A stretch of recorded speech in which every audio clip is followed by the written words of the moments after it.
अभिषेक जी, नीतीश कुमार तो शुरू से मना करते आ रहे हैं, लेकिन आखिरकार वो मंत्री कौन है जो बार बार नीतीश का नाम उछाल देते हैं? वो है रेस में या नहीं है? देखिए, हर पार्टी के नेताओं कार्यकर्ताओं की ये इच्छा होती है कि उनकी पार्टी के शीर्ष नेता को सबसे उच्च स्थान मिले, देश का प्रतिनिधित्व या अन्य चीजें करने का मौका मिले। तो कोई मंत्री भी अगर हमारी पार्टी के हैं तो वो पार्टी के पहले कार्यकर्ता हैं, और कार्यकर्ता के नाते आप किसी भी पार्टी से पूछेंगे स्वाभाविक तरह से आपको इस तरह के उत्तर मिलेंगे।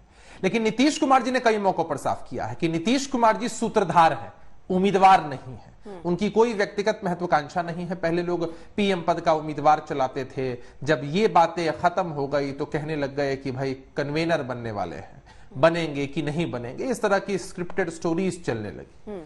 खैर, इन बातों में कहीं कोई सच्चाई नहीं है। नीतीश कुमार जी ने, हमारे राष्ट्रीय अध्यक्ष आदरणीय ललन सिंह जी ने कई मौकों पर इन बातों को पूरी तौर पर साफ कर दिया है। हमारी प्राथमिकता रही है विपक्षी एकजुटता, और आपने देखा है कि नीतीश कुमार जी का भागीरथी प्रयास रहा है, सबका सहयोग मिला। कि पहले यही लोग कहा करते थे कि भाई इतने सारे विपक्ष के नेता एक मंच पर बैठ ही नहीं सकते हैं। नीतीश कुमार जी ने प्रयास किया, और पटना बदलाव की भूमि के रूप में ऐसे भी बिहार जाना जाता है। पटना से एक सकारात्मक नीतीश जी का प्रयास इस दिशा में होगा क्या? कोई और नाम सामने रखेंगे? क्योंकि देखिए, इसका जब श्रेय आप ले रहे हैं कि सबको आप साथ लाए, तो नीतीश जी इसका भी श्रेय ले लें। सारी जैसी बातें चल रही हैं सबको खत्म करके एक नाम प्रस्तावित करें अपने सिवा किसी और को। इस बार होगा क्या ये अगली जो मीटिंग होने वाली है मुंबई में? नहीं, देखिए, नहीं अर्पिता जी, अगर पर तो सवाल उतना उचित नहीं होता है। नीतीश कुमार जी को आपने देखा है कि जब शरद पवार जी से वो मिले थे कुछ दिनों पहले, और जब इस तरह की बैठकों का मामला चल रहा था, तब उन्होंने कहा था कि भाई शरद पवार जी कितने अच्छे उम्मीदवार हो सकते हैं। शरद पवार जी की ओर उन्होंने हाथ भी किया था। और ये तो अच्छी बात है ना कि इतने सारे चेहरे हैं हमारे विपक्ष के सभी साथियों के बीच में कि हर किसी में पोटेंशियल है। ये तो सोचना भारतीय जनता पार्टी के लोगों को है ना कि भाई इतनी हिम्मत कहां से लाते हैं। अगर जो आईना खरीद लाए तो फिर अपना असली चेहरा कैसे देख पाएंगे। तो ये चेहरा कर रहे हैं। हमारे लिए सबसे इंपॉर्टेंट आगामी लोकसभा के चुनाव में मुद्दा है अर्पिता जी, और हम पूरी तरीके से आशान्वित हैं कि मोदी वर्सेस मुद्दा ये चुनाव होने वाला है। 2004 का भी दौर याद कर लीजिए, जब अटल बिहारी वाजपेयी जी, मतलब ये केवल आप सीधे तौर पर मैं इसको ये मानूं कि एक मंत्री भी एक कार्यकर्ता की तरह सिर्फ नीतीश कुमार का नाम आगे कर रहा है, किसी तरीके की दबाव नहीं है, दबाव बनाने की कोशिश नहीं है आपके मंत्री साहब या आपके नेताओं की तरफ से? कोई दबाव नहीं है पिताजी, ठीक है। ना कोई महत्वाकांक्षा है, ना कोई इच्छा है, कुछ भी ऐसा नहीं है। ठीक है, अभय दुबे जी, आधिकारिक लाइन में आपके सामने स्पष्ट कर दूं। ठीक है। और साहब जी उस स्क्रिप्ट को क्यों भूल जाते हैं कि भारतीय जनता पार्टी के समय भारतीय जनता पार्टी के विषय में बता रहे थे कि भारतीय जनता पार्टी हर एक को अपने साथ लेकर चलती है। लेकिन वास्तविक स्थिति क्या है? गठबंधन की राजनीति में लोगों ने हमेशा अपने घटक दलों की पीठ में खंजर ही भोंका है, तभी तो एक एक कर सब घटक दल इनसे अलग होते चले गए। और वो इनकी जो करामात है वो गजब की है कि ना खंजर पर दाग न दामन पर छीट, तुम कत्ल करे हो कि करामात करे हो। अरे चिराग पासवान जी के मॉडल की स्थापना आप लोगों ने की थी, और अपने ही उम्मीदवार इन लोगों ने दिए थे और बीते विधानसभा के चुनाव में। और चिराग पासवान जी की राजनीतिक हैसियत अगर होती तो उनके खुद के लोकसभा में तारापुर विधानसभा पर उपचुनाव हुए, वहां उनके उम्मीदवार को महज 5000 वोट आए, जमानत जब्त हो गई।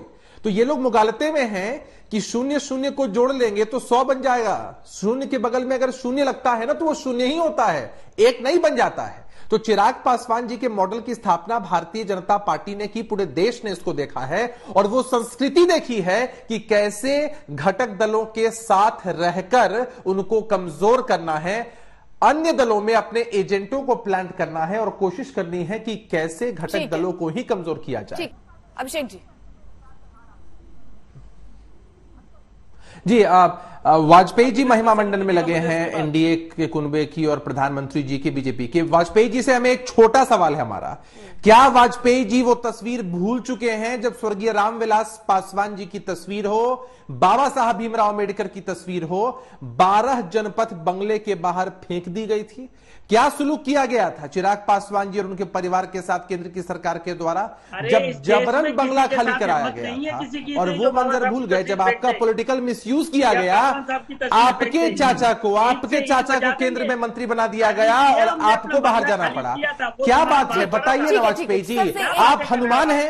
आज की डेट में आप क्या हैं? आप हनुमान हुआ करते थे और आपने कहा कि मैं किसी का हनुमान नहीं हूं, किसी है तो बता दीजिए ना, देश की जनता जानना चाहती है। उनका ही महिमा मंडन कर रहे हैं ना आप, उनका ही महिमा मंडन कर रहे हैं ना। जिन लोगों ने रामविलास पासवान जी की तस्वीर, अंबेडकर साहब की तस्वीर 12 जनपद बंगले के बाहर फेंकवा दी, उनकी ही महिमा मंडन में आप लगे हैं ना, जिनके आप हनुमान बनते थे।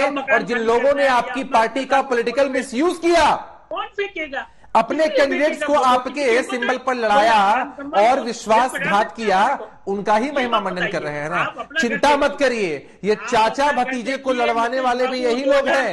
आने वाले समय में आपका जो बुरा हासिल होगा ना, उसके भी कारण यही लोग होंगे। लेकिन ताज्जुब है वाजपेयी साहब कि जो लोग आपकी बर्बादी के कारण बनेंगे, ऐसी क्या मजबूरी है कि उनके ही महिमा मंडन में आप लगे।